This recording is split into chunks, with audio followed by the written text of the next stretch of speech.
Hello. Hello. How you doing? I'm doing okay. If I can get that just right. Awesome. Okay. Awesome. Awesome. I am going to invite our guest as well. No, sorry. Want to Awesome. make sure we were up and running. Yeah. Making sure my shirt's not gonna fly open during. It does that sometimes. Ugh. So I've only met this individual once and didn't get tons of time to talk to him, but he was just an interesting person with an interesting past. So Story. I thought, yeah, why don't you join us? So I'll probably have to have him kind of introduce himself. I know his Okay. name is Um, John. So Elena, I was so proud of her the other day. She okay. well, she was at my mother-in-law's, and my mother-in-law's who told me this story. She was Okay. talking about something to Lorraine and something wasn't working and she said it jammed up. And she's like, Uh-huh. what do you mean? How so? How is it jammed up? And she's just like looking at Lorraine like it's just jammed up, okay? Like, and so Lorraine pushed, she's like, no, Just really, jammed. like I just like, what is it you're trying to say? She goes, Nana, you know those words I can't say at your house? Because there are no off-limit words at our house because they're just words. So, Uh-huh. like But they that's don't good that really she have any knows that there are power some or hurt here. places that Exactly. I was so proud of her for for doing that. She's 5. She's just starting kindergarten. So I'm like, good for you. I was really proud of her. So took her to Five Below because she told me I was going to take her to Five Below and I do what I'm told. But do what I'm told. at checkout, Hmm. she proudly told the cashier, I got this because I didn't say fuck. And I was Nuh-uh. like, well, that actually defeats the whole purpose, baby. But so I had to reiterate. I'm like, okay, Nana's house, you can't say it, but also most all other public places. Like basically at I'll bet the home. cashier liked it though. You could tell she was just trying not to laugh. And Hmm. I'm just like, I'm only trying not to laugh Um, because you're trying not to laugh. And yeah. when my oldest was little, she Yeah. came up to me and she's like, does God like it when I say ass? And this is when we were more like, we really, really tried hard. Anyway, she goes, does God like it when I say ass? And I'm like, Uh-huh.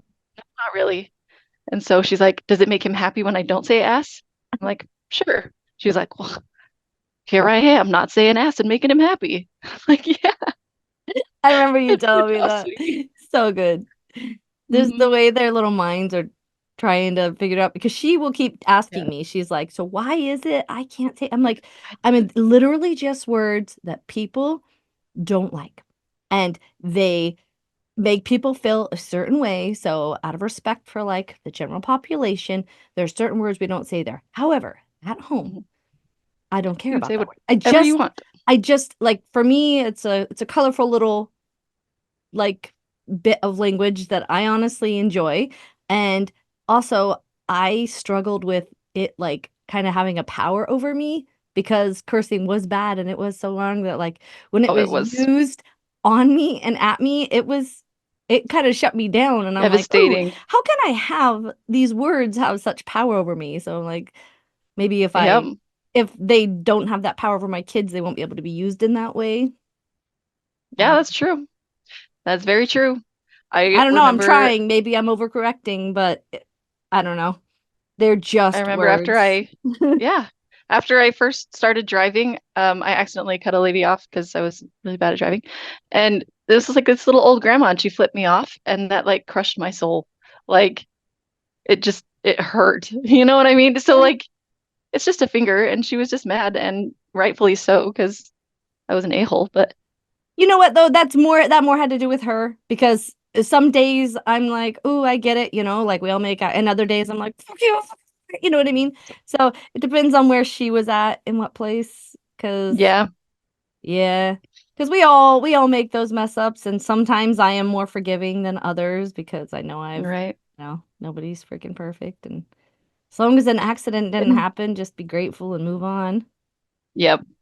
Whenever somebody does something like that to me, I always think, if that was my grandma that accidentally did that, I'd be like, Grandma, I wouldn't get all pissed off and like chuck stuff. I'd be like, that's silly grandma. So I just always picture my grandma.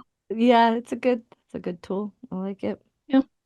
Did Hello, it? hello. Oh, it didn't go to Hi. spam. It did go through. I found it. He found it. Excellent. Well, welcome. Yeah. Thank you. So, Emily, this is Yes. John, and Hi, I'm Emily. How are Nice to meet you, you? John. So good. and How I are told you? her, oh, sorry, go ahead. Oh, I just said, how are you? Oh, I'm well. Thank you. And Thank I you just for want to joining let you know us. I'm rocking my corrections t-shirt. Okay. Out of respect for all the people that do that difficult job every day. Yes, There you go. I like it. There you go. Alrighty. So, I was gonna have you maybe introduce yourself because I let him know that like you and I haven't had a lot of opportunity to get to know each other. We just kind of met and talked a little bit. So, but you were interesting enough that I was like, you know what? I feel like we need to continue this conversation. Okay. So, introduce yourself for us. All right. So my name is John Gramuglia. I am currently a licensed alcohol and drug counselor, licensed clinical social worker, certified trainer, as a matter of fact. Nice. um, we spent most of my career was based in corrections over the years, and I have some particular viewpoints on how that system is run, and it's run ridiculously, in my opinion. Yeah. I mean, I think we all I'm have all our ears. yeah, our viewpoints, but you have a definitely a unique perspective. Well, I think the problem, or one of the biggest problems is, and this isn't just corrections, but we don't run our organizations from a rational perspective, right? So there's tons of research that identifies how you could run correctional treatment programs to reduce recidivism. Yeah. So the University of Cincinnati, for example, developed an instrument called the Correctional Program Checklist, where you go out and evaluate a program and see if it has the components that reduce recidivism or not. The What first time, works, what doesn't. right. So the first time they looked at 600 programs in the United States, over 70% were ineffective. And there were actually programs that would increase recidivism. Mm-hmm. But however, you can give that information to people, they don't do anything about it. Because does it make them money? Well, you have the private corrections industry. Hmm. And then when I was the chief of mental health at the Department of Corrections, you contracted out the mental health services, which I think is a huge mistake. I was Uh, just going to ask that. Do you do you think privatizing that industry was a good idea or a bad idea? So Terrible idea. terrible idea. And Terrible. top reasons why?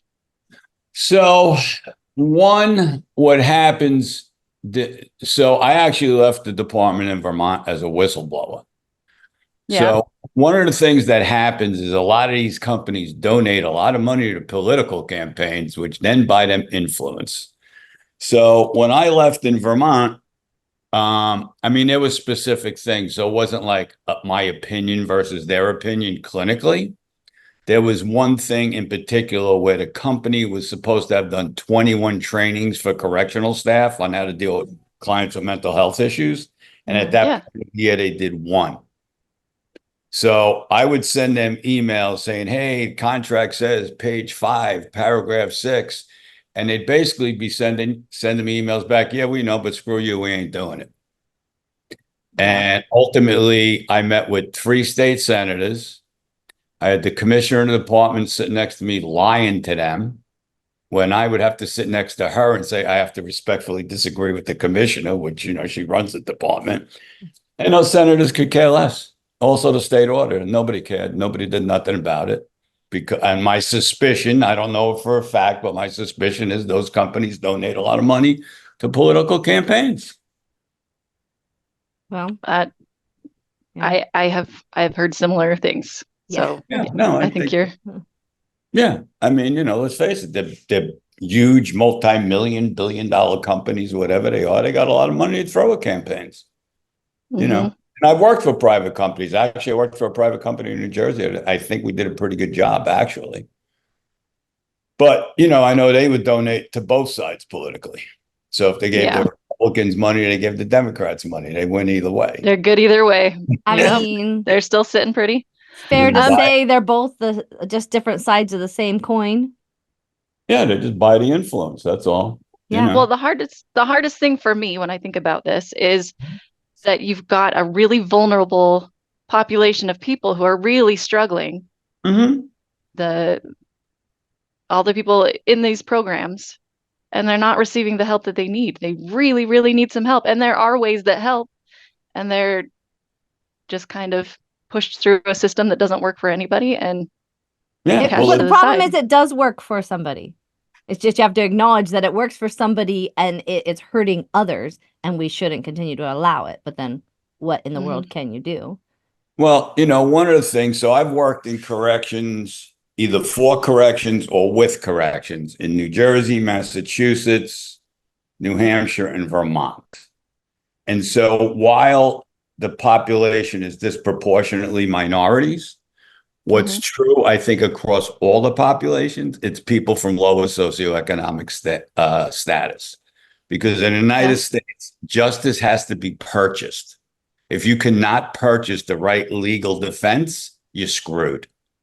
You get the public defender and they And just kind of shoot you through a public system. defenders, many of them are actually pretty good attorneys. But if you have 150 cases, You can't give or any of them 100 the. cases, exactly, right? And so, Yep. then we build these prisons, and they're designed in a way that you put people in concrete boxes. I don't know how you're going to rehabilitate somebody in a concrete box.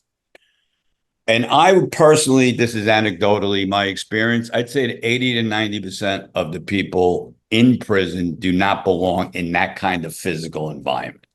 You could put them in a more appropriate physical environment, which A, is cheaper to build, and B, would be more conducive to potentially, helping somebody change how they behave. Yeah. Which is what these programs should be doing. I mean, There And are they have that's countries to. where kind of they're what they say doing that they're already, doing. right? Like I feel I like mean, I said there are countries where they are operating their prison systems differently and yeah. in like so we can see that it can be done and is being done. So there's there's there's people stopping it for their own benefit. That can be the only conclusion. Because Well, why and I else also, wouldn't you? yeah, I also think there's a punishment mentality in this country. So I don't, listen, I am by far not a bleeding heart liberal, right? I'm definitely a proponent. If you do the crime, there's a price to be paid. So Yeah. let's say Sure, that. yeah. However, for the greater good of society, now, if you look at most budgets, state budgets, corrections is usually the number one or two item. Huge. Right. So from a taxpayer viewpoint, that should be an investment for the taxpayer, where the taxpayer should hopefully have an opportunity to have these people come out to be better neighbors, right? The other thing is the data says the best you're going to do, the best programs could reduce the recidivism rate by only about 30%, which means if you had a 50% recidivism rate, you might get it down to 35%, something like that. But Not great still, odds. no, but that's a lot of people that aren't committing crime and paying taxes. That is true. You know, Yeah. 15% of several million people, right? It's a lot Yeah. of people. It's not nothing. Yeah. In your Right. experience, do you feel like the systems even outside of the prison are set up so that it's putting people of like minority or just lower income populations in prison for things that other people would never even be in those positions in the first place? Like the system is set up to get them in prison and keep them in prison. Well, I Do you think, see that or no? yes, because I think if you look at some of the grants that the government gives to police departments, a lot of it is they have to patrol in high crime areas. So they just keep perpetuating what a high crime area is. Mm-hmm. Yeah. And what's also interesting, I think the statistics will show you that Caucasian people use more drugs than non-Caucasian people, which we're not, we're led to believe just the opposite in Yeah. society. Yeah. Well, and I've wondered how many cops pick somebody up for like a marijuana charge when they go home and do the same thing. Like, Oh, lots. yeah, Lots of yeah. them. I don't know if you've ever heard of, there was a guy in New York, his name was Michael Dowd. Matter of fact, Netflix had a documentary on him. He was a police officer in New York, and he was like a huge coke dealer. He would be doing coke off the dashboard in his police car. One story, these drug dealers wanted access to a guy and they couldn't get the guy. So Dowd and somebody else went over to the guy's house in a police car in uniform, picked the guy up and brought him to the drug dealers. Oh God. Yeah. I, So, I believe it all. I mean, yeah, Well, and working in this system, you've probably seen quite a few. I don't know if you call them dirty cops or dirty people at the top, or a few. I would say most of the people working in law enforcement are probably pretty decent people. You will run into what we would used to call in correction badge heavy, where people would be like, just disrespectful to inmates for no reason. You know what I mean? What's the point? sense of power or something the badge gave them. Yeah, well, listen, the thing is too, you got to remember the people working in corrections does not pay a lot of money, yeah. right? I mean, officers don't make a lot of money. You're not doing it for the glitz and glam. They have, I mean, my heart bleeds for anybody that's a correction officer because that has to be like incredibly difficult job. Yeah. And most of them aren't getting supported by the higher ups either, in any sort of way because they're understaffed to the max. They have to do mandatory overtime. These people are burnt out. Yeah. That I believe.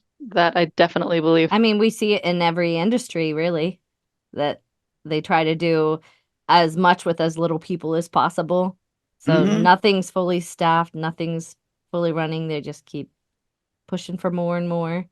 Well, you'll get these officers, some of them are stuck doing 16-hour shifts day after day after day. And there's like one officer with 100 inmates or 200 inmates. It's just crazy.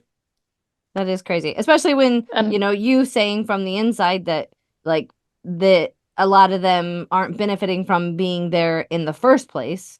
Like they're No. criminals who aren't maybe a risk to society. There's ways to rehabilitate and even punish people without just putting them all in a block and controlling their lives.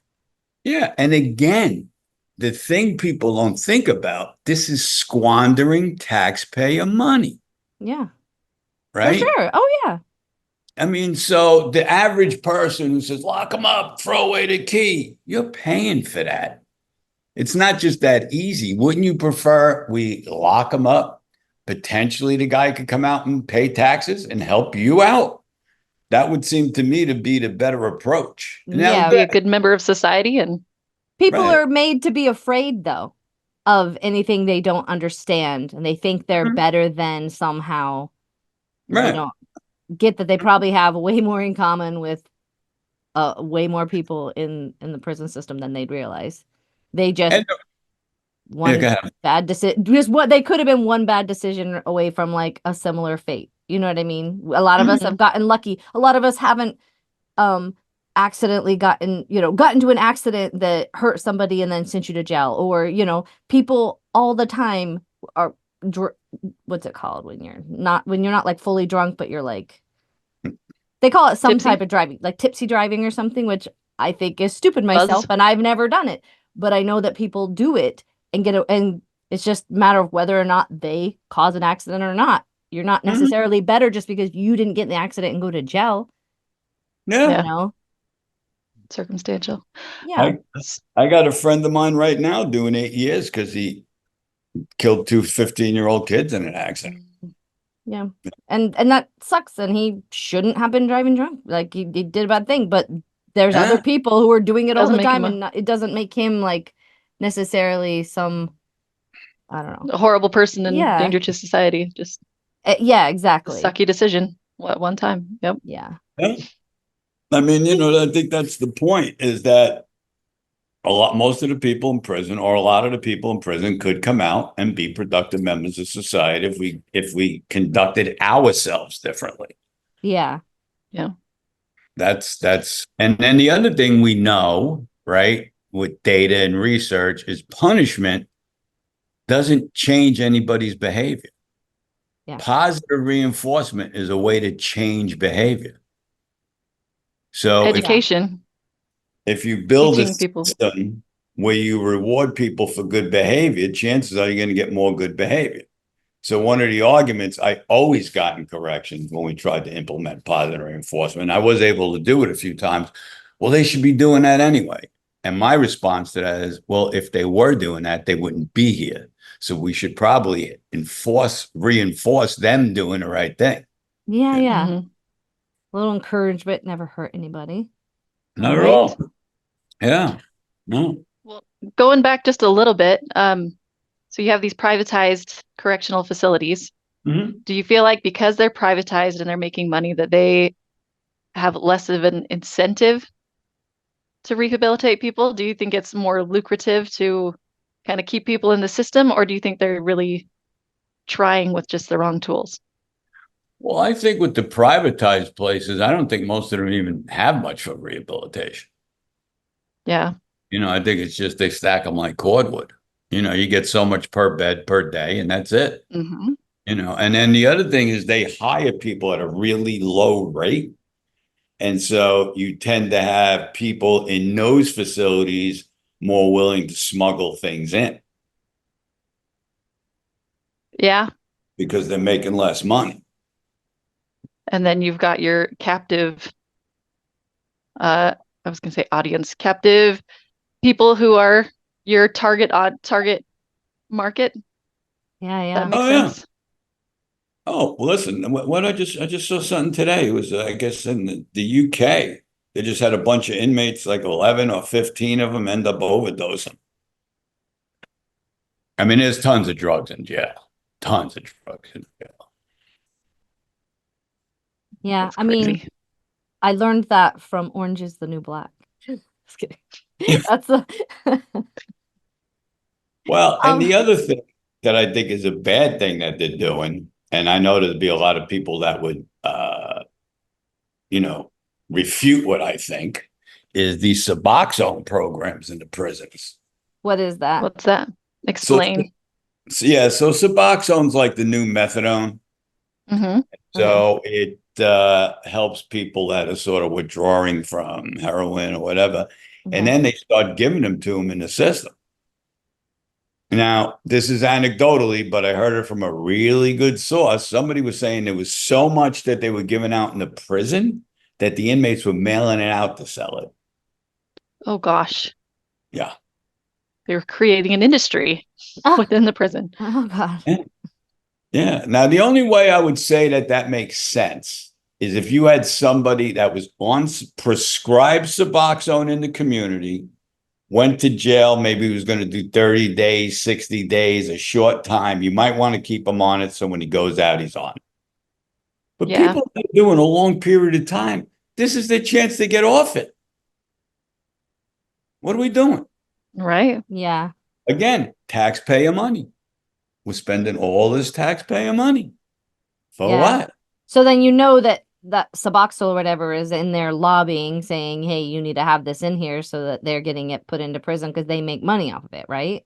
Of course, I'm assuming. I mean, I don't know that for a fact, but No, that I would. know, but we all kind of But it would also make know sense it. You know sometimes. what I mean? Because Yeah. what the only reason I'm finding that we do anything in this world for some stupid reason, because we're so stupid, is money instead of ever just doing things for the greater good, for the common good, for there's For always the right someone reason. has to be winning, someone has to be benefiting. Yeah, well, you'd have to have integrity to do it for another reason. Yeah, and which I feel like I feel a strong sense of integrity about like I don't know everything that I'm doing and it doesn't come from a place of like a god or anything. It's just I genuinely care Want about to be a people. good person Yeah, and yeah. yeah. And I will say I grew up hyper religious and I don't think I ever cared about other people quite the same as Mhm. I do now because I just cared about I think fitting a certain mold and being a certain way and judging people the same way I was judging myself and I don't know, like I just feel like yes, we need a lot more integrity and people just doing good for the sake of being good. And so many Yeah, people can Yep. like make excuses to do truly heinous things. And I just I don't know. I hate it here. Well, and Well, it's easy to feel like me myself, I can't fix the system. So like it's easy to feel helpless and do nothing. So Or join, is I guess, and just learn how to benefit off of the system, even knowing that it has to hold that this system has to hold somebody else down. It is not a community type thing. It is all like it's all about levels and hierarchy and maintaining that. yeah, and what was interesting to me, particularly when I worked in Vermont, is you could give somebody actual evidence that this is the better thing to do, and they don't care at all. Just what's politically expedient, what appeases yep. people. Nobody wants to sort of fight the fight that you need to fight to do the right thing. Well, because Yeah. we don't even know how, I wouldn't even know how to start to fight. I don't have any power, any knowledge. Hmm. Yeah. They've done a So good job keeping us dumb, I guess. so with what you know, is there like a system that you dream about that's like this is what I would do if I were in charge. This is a Oh kind yeah, of I would like to run a facility. One thing and I've what always would wanted to do that I never what's got that? anybody to do in a correctional facility, and I don't know if this would work, but play classical music through the facility and And see if why that not? change temperament and just kind of calm things Calming. down. Yeah. I think it could. Yeah, You no, I think I would have a different physical environment. I would tolerate no nonsense. Again, I am not a bleeding heart liberal. I mean, when I Nope. worked in New Jersey, we had a program in the community where everybody was still a state inmate, and some eventually earned their way out to work release or whatever. And I sent a bunch of people back to prison that violated conditions or whatever. I mean, so I have no problem with that. I just have a problem with running things stupid, because Yeah. we're tough on crime is fine. Stupid Like, about how you incarcerate people is not fun. well, and holding people down that actually are trying to better their lives and trying to get over these addictions and trying to like Hmm. find a new way of living. When you see people who actually trying who are just keep getting smashed down by the system, it's hard. It Hmm. it breaks my heart. But you will So also get a certain percentage of that population. I don't care what you do, they're criminal, period. yeah, They are yep. just straight You're not gonna. criminal. Some people you can't fix. No. look at our presidential candidate. Yeah, well, it's a whole nother, oh, no, No, Yeah, but I oh, mean, quite literally criminal. Quite literally, it's clear for everyone to see he lies with reckless abandon. He's never been held accountable for a thing in his life. hmm. Some people are literally just criminal. And if they can pay enough, they'll be fine. Yeah, it's the American way. Yeah. Hey, so going in a kind of different direction, because one of the main things that really I think got me excited to talk to you was that you said you worked in the mental health department.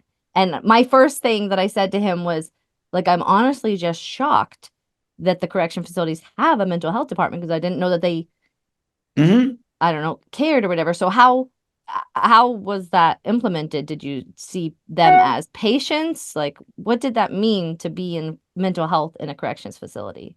So I think the people that did the mental health work did their best that they could do. Okay. And I think they did treat the inmates that they worked with respect and dignity and like they would in the community. Hmm. So I would say the practitioners, most of them did try to do a good job, but I could tell you for a fact the company we had as the contractor did everything they could to cut corners and not spend money and really didn't Yeah. have much concern about what the hell they were doing other than making money. Yeah. Corporations. Bureaucracy. Well, and what was interesting to me is I met some of their VPs and those people, and they didn't even know about the correctional research. Yeah. They had a couple of letters after the name that said PhD, and then people think if you say PhD after your name, you know what the hell you're talking about, You which know is, everything. and listen, I have all the respect in the world for PhDs because I don't have one, and it's a lot of work to get one, and it takes, and I have respect, but that doesn't mean that they know about everything. No, and if they're working for a certain business, Mhm. then they are biased to look for everything in the direction of that person in a very logical, smart way. But that doesn't mean that they're right. It just means that they can explain the way they're doing things and make themselves feel good about it and say PhD. But it's just like the scientists who work for certain corporations or products and things who will do studies and then show, oh, this isn't dangerous to you, when like the general You'll find population of scientists is going to say, no, that definitely is. But you Mhm. can still be a scientist and work for a you'll company find what you're looking for, and find what you're looking for. whatever it is. Yeah, exactly. Yeah. PhD You know means you what? went to Um, school. It doesn't mean you have the best interest of everybody and know better than everybody else. That's like in the substance use field. So I belong to a minority of practitioners who do not believe addiction is a disease.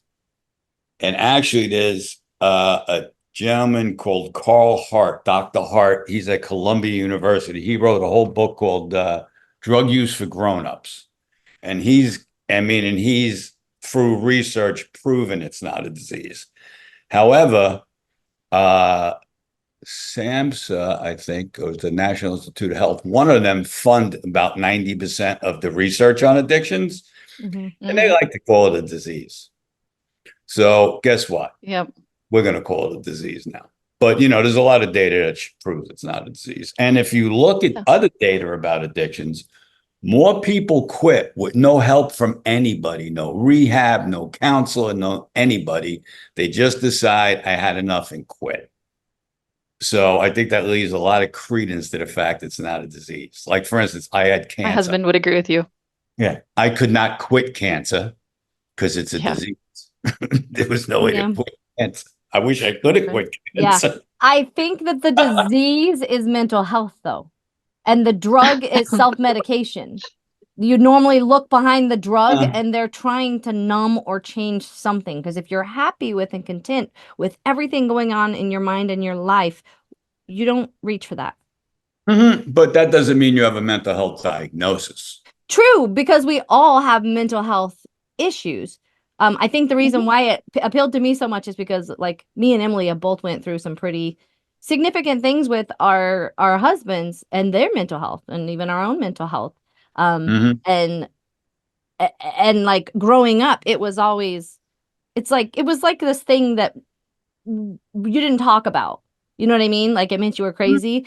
And now I feel like it's the secret we all share. We're all like literally having problems with our minds in certain aspects. Like Yeah, everybody's got something going on, but exactly. And to differing degrees, because it's literally the chemicals of the body. Like my husband is severely bipolar. We went through a very rough time where there were cops involved in things where they were completely not helpful.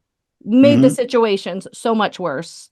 Literally, like, cool guys club calling me a bitch when he was literally like having psychosis. Like, Mhm. it's just it's so real. It's so tangible. Like it is a disease. He can't do anything about this in his life without controlling the chemicals in his body that are so out of whack. So, Mhm. and it did lead him to end up having an addiction to something, and it was a choice. I can agree that he had to come up, but he can't just choose to not be mentally ill. And I feel like the drugs, while they're not a disease, I feel like they're a symptom. But that's also just a personal opinion, I guess. And a lot of mental health issues could be cleared up through just holistic approaches. You So mean nutrition? when I work with clients, uh, I look at medication as a last resort. So, there's usually sort of four things I think people could do holistically. One, sleep hygiene, right? You should try to get to bed and get enough sleep, and you can try to get to bed a consistent time. That's, Hmm. pretty well known as helpful. Two would be good nutrition, right? Hmm. What are you eating is hugely important. Three, are you exercising? Exercise. I could tell you now, if it wasn't for the weight room, I'd probably be in prison myself. I have murdered numerous people in that weight room in my mind. I mean, it definitely fueled some good workouts. And then four would be some sort of mindfulness, either meditation, yoga, whatever that is for you. walk in the woods, whatever that sort of spiritual mindfulness thing is. So I usually tell people exhaust those 4 possibilities. And if those don't work, and I can't prescribe, so I don't really know much about meds. So let me put that out. But then, maybe talk to a prescriber. Yeah, those were My husband like, says the same things. That's you said the same thing my husband says quite often. And well, then that that's means for most people, sure, we can do that. But then there are yeah, those who it's not a fix exist, all. Right. like my husband, who Right. Hmm. Yeah, we they got have, chemical. Mhm. yeah, severe things that literally now we can look back and see just such a history of it, but we were so busy trying to deny it and just say, oh, we got a Hmm. temper or whatever. It took our house burning down with us in it and us just barely getting out to put him into his first depression and like spirals, like where he was literally going crazy. And it feels like even the doctors wouldn't quite accept a diagnosis of what he had. I had been telling them for so long, like all these different things, and like people just didn't want to accept it. And it wasn't until I literally like said, okay, I have to divorce him then because I'm being abused at this point because this other thing is coming out who is not my Mhm. husband. And then he, because I like wasn't there for him, he reached out to staff at the doctor and they got to experience this other version of Anthony. And then they were like, oh, you're literally losing touch with reality, and put him on completely different medicine. And then completely changed the trajectory of my life. But Hmm. literally nobody would listen. They were so determined that change your diet, do this, do that. He literally, we had to do gene site testing because, when you see those things where it's like 3% will react this way. But for most people, it's this. On every fucking thing, he's that 3%. He doesn't Huh. process things in his body the same way most people do. So all those years of everybody telling him, just do this or just do that, it was so not helpful. So to not say it's a disease, I guess gets me a little Mhm. flustered because I'm like, he's literally, they studied him when he was 6 years old.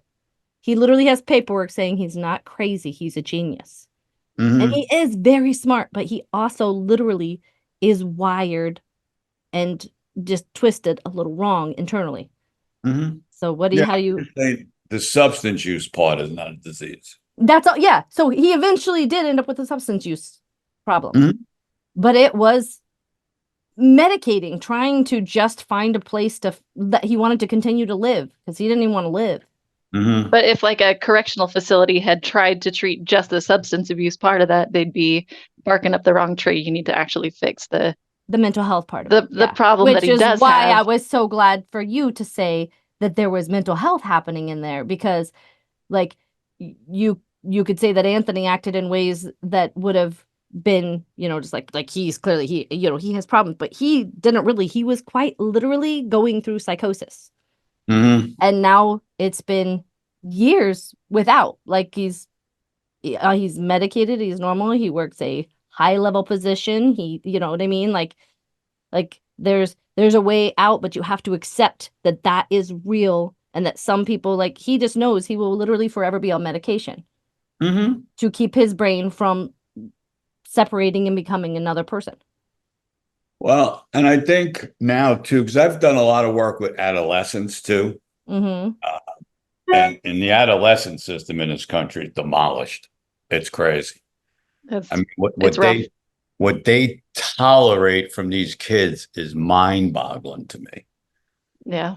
Yeah. So the last place I worked in adolescent, I ran an adolescent male juvenile residential sex offender program.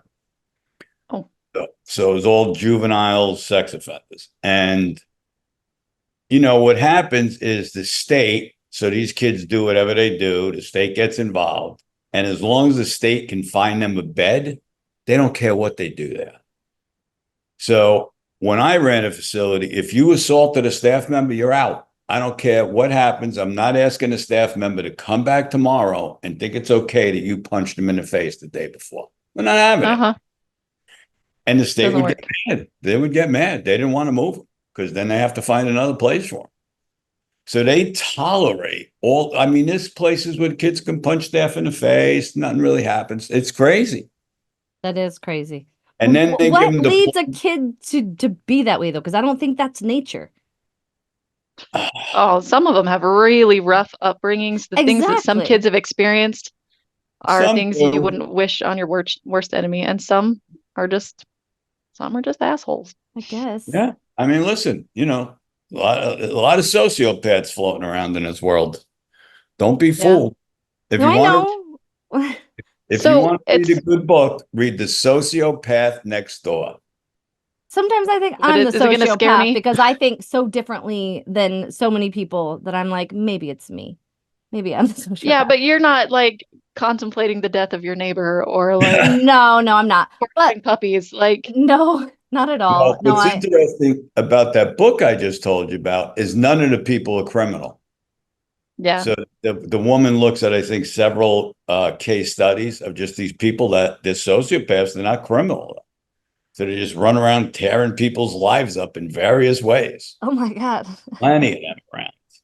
Okay, so I'm not a sociopath, but No, I you're I've not. did never have seen you tear up some somebody's life.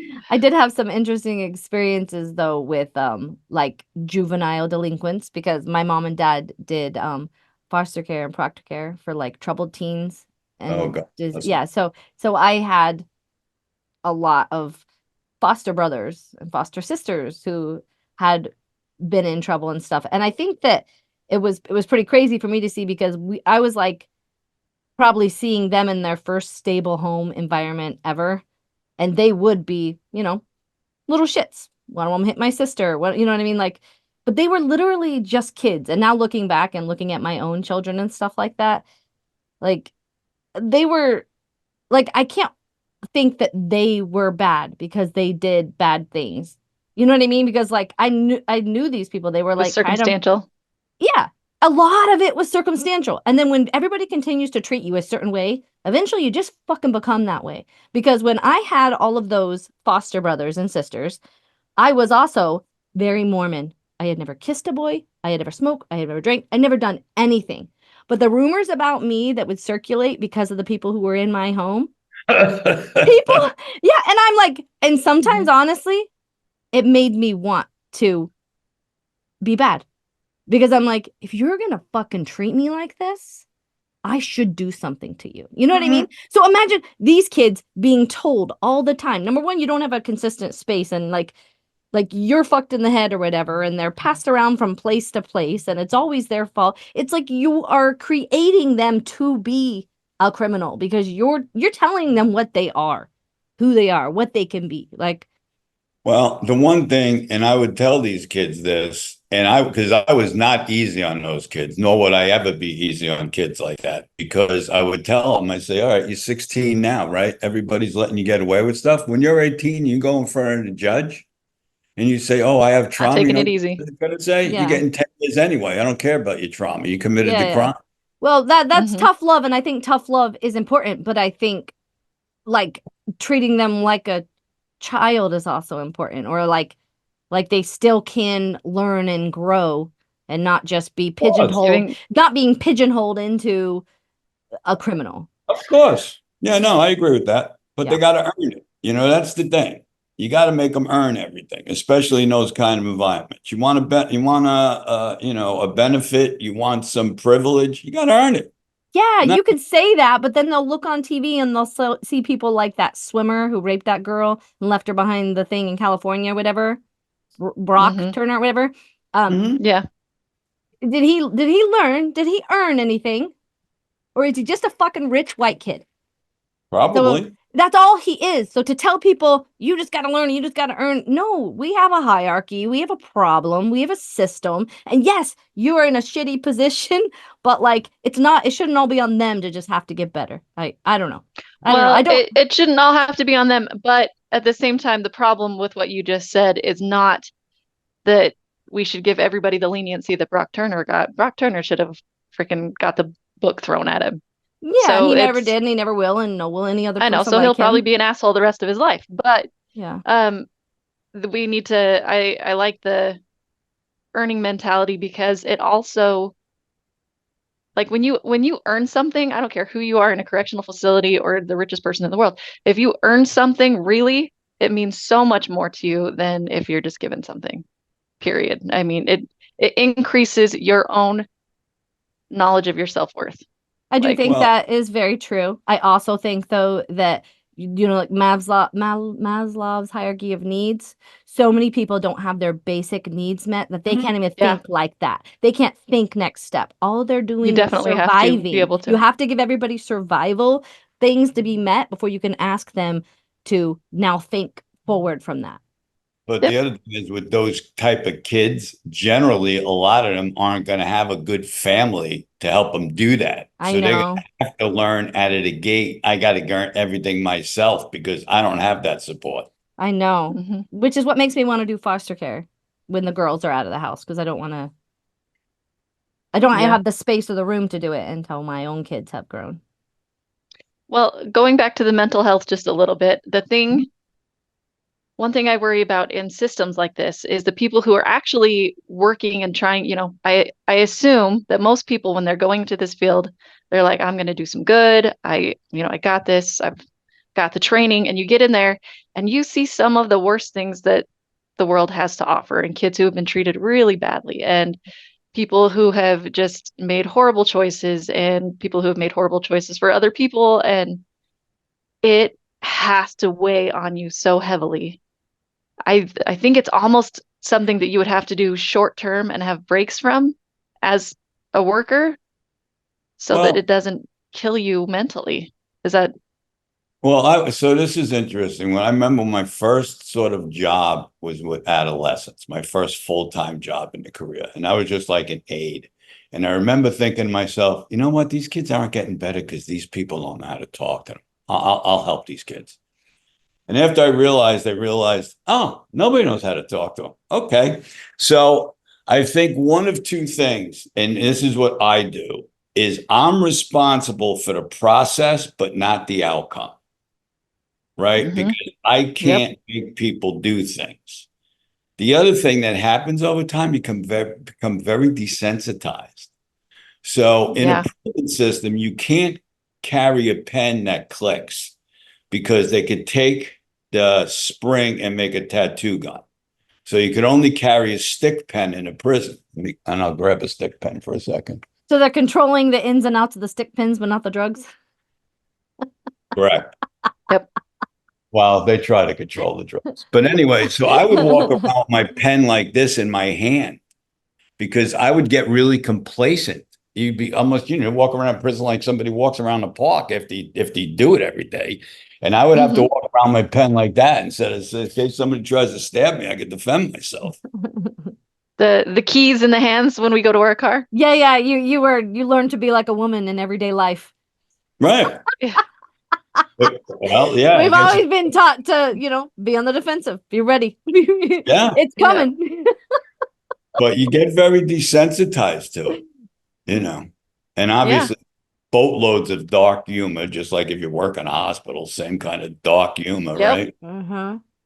But I think that's part of survival mechanism. I don't know. Yeah, I definitely think dark Well, humor is a survival mechanism, and I love it. But I mean, every yeah. now and then something would happen. I remember one time, I think the one thing in my career that affected me the most was I had this 16-year-old kid in my group. He was a nice kid. And I think he was in my group on Monday. And that Friday, a 14-year-old kid beat him to death with a bat. My Yeah, God. crazy. Yeah, it was crazy. Literally And everybody just has crazy. to, yeah. Yeah, literally killed him. Yeah. Yeah. And then you have to just keep doing the same thing you're doing every day. Like, oh, well, Yeah. and just keep going. Yeah, but I generally, it's always interesting to me because in my field, you see all these trainings for compassion fatigue and all that kind of thing. Hmm I think you have to learn how to separate yourself from the work. I think that Like would I be said, really hard. just be responsible for the process because that's really the only thing you can control. Beyond Hmm that, you can't control what they do. Yeah. yeah. That's that's a hard thing to separate sometimes, especially if you end up like really connecting with one of these kids. Just Yeah. to, I've I have a few kids that aren't like in the system, but like that I'm concerned about. And when things go wrong in their life, man, I can just feel my energy just tank too. Like, oh, like I feel it very deeply. Yeah. Hmm. And so, Yeah, well, Anyway, I think I would have a very hard time working in that system for a long period of time. Yeah. yeah. Takes I a mean, special type, probably. I've had situations. Well, I mean, I remember once one inmate, I think his cousin got shot and killed, and I'm literally sitting on the floor with him, hugging him. He's crying in my Mhm. arm. I mean, you have those Yeah, moments. how can you not put some emotion into that? You Yeah, know, how it was horrible. there's you can't separate yourself. It was horrible, but it's part of the job. You Yep. know, Yeah. I think there's so many things we could do different and better, and it's amazing to me that there's just no impetus to make it happen. And again, just from a financial point, forget about the benefit to humanity and all that, right? So if you're looking at politicians, because they don't care about that, um, just from a financial standpoint, what we do is stupid. For no other reason, it's dumb. And that might be the only thing Yeah. that will speak to them anyway. So keep pushing that out there. So, yeah, so do you think that if somebody came in like you and said, "Hey, I'm going to try this a different way," Mhm. and set up a whole program, do you think there's even a possibility of implementing that, or have they just got the system and they're like, It what would are, depend on the political winds. Somebody like, I'm in Florida, so I think there's less than zero chance of any of that happening here. yeah, This is a real, I mean, you're banning books and everything else. I don't think there's going to be yeah, Idaho too. a lot of Yeah. concern about how you treat inmates. Yeah, exactly. They're too busy just trying to control everybody outside too. Yep. Yeah. So I'm not too Uh, worried. But I mean, that's, I don't really want to ever go back to work full time, but I think that's the only thing that could get me to do it. If somebody said, here's a correctional facility, we want you to run it the way you want to run it, mhm. I think I'd have to give it a shot. Yeah. Right. So if I think anybody so. knows of a place who Okay. needs a We'll give you a someone to manage call. a correction, yeah, we'll find one and give you a call. Yeah, it could happen. Wouldn't it be You cool never though? know. Yeah. You never know. Yeah. Well, I mean, again, there's research from the 90s telling you how to do better work. It's not it's old research. It's existing. It's been proven 1,000 times. Tried and tested. But Do you have some of that you could like send me just so I can kind of find it? Maybe Emily and I can do another podcast and so we'll go learn about it and so a friend of mine, he passed away a couple of years ago, Ed Latessa. Look Like him that up name. on YouTube. He was probably the foremost criminologist in the country, Ed. okay. And he was actually pretty funny. So he has 1 million YouTube videos, Wow. and he Okay. was doctoral chair at the University of Cincinnati for criminal justice, which I think was the number two program in the country. And he has a ton of data on that they did at Cincinnati. Yeah. So I Okay. would say Awesome. you want to look him up. Look up Ed Latessa, Latessa. Okay. Yeah. You could. Okay. Awesome. I like that. It's an intriguing topic for me. So Yeah. Yeah. I think I will. Look a little Well, further I into and it. like I it. would say I studied with those guys. I remember when I used to go out with them for dinner in Jersey. It was great because I would sit at the table and it would be Ed and these other PhDs, and I was the dumbest person at the table, and I loved it because I learned so much. Yeah. That was probably awesome. There's another guy, and he is still living, Brian Lovins, Lovins. He used to work with Ed, What a great last name. Mhm. and McLovin. Lovins. Yeah.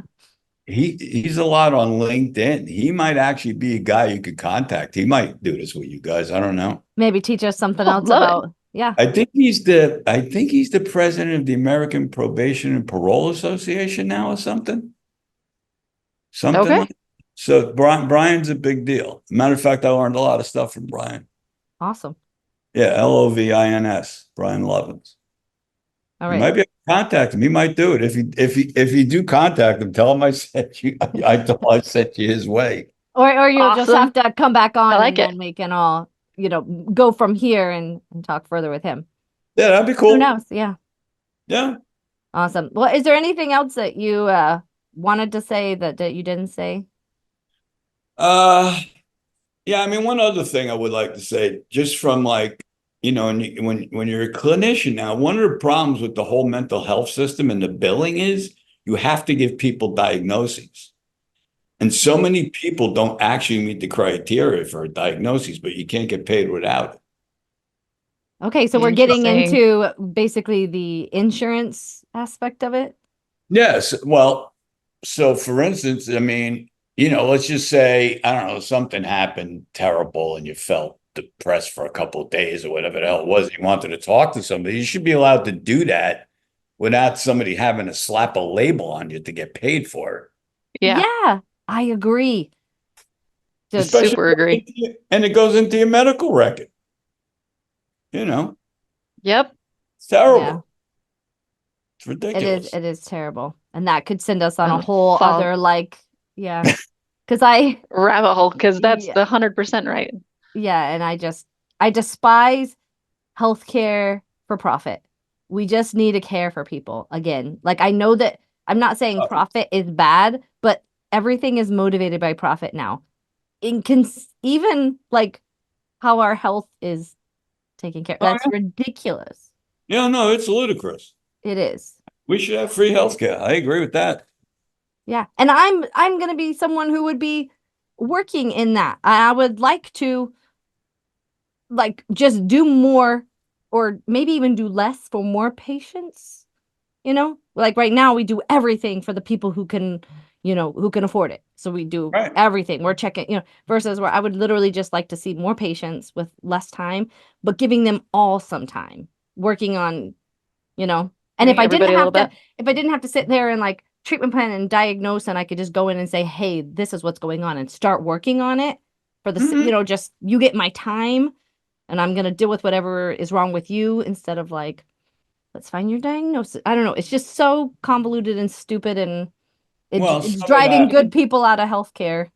but I think some of that, like in the substance abuse field, a lot of that was brought on by the field because when they were doing 28-day programs and billing extraordinary amounts of money, Oh gosh. that's when managed care got in. And there's no scientific evidence for 28 days. It was completely arbitrary.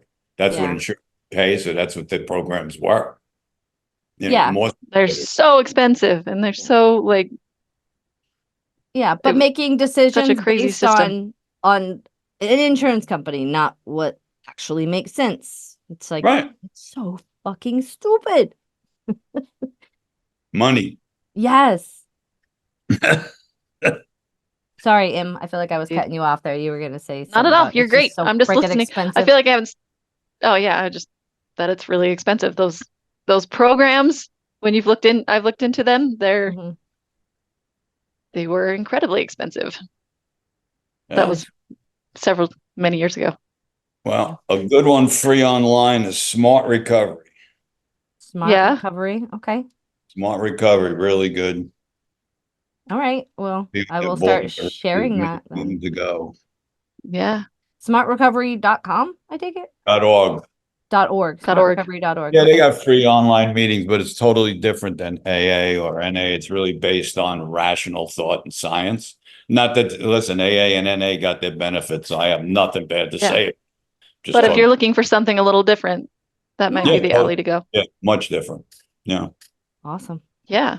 Well, no, thank you. That's good something to pass along because like you said, it's so expensive and not everybody can do that. Like so many people are living paycheck to paycheck with no savings. And No, Hmm. sometimes it's amazing to robbing me. Peter to pay Paul because they're living under paycheck to paycheck.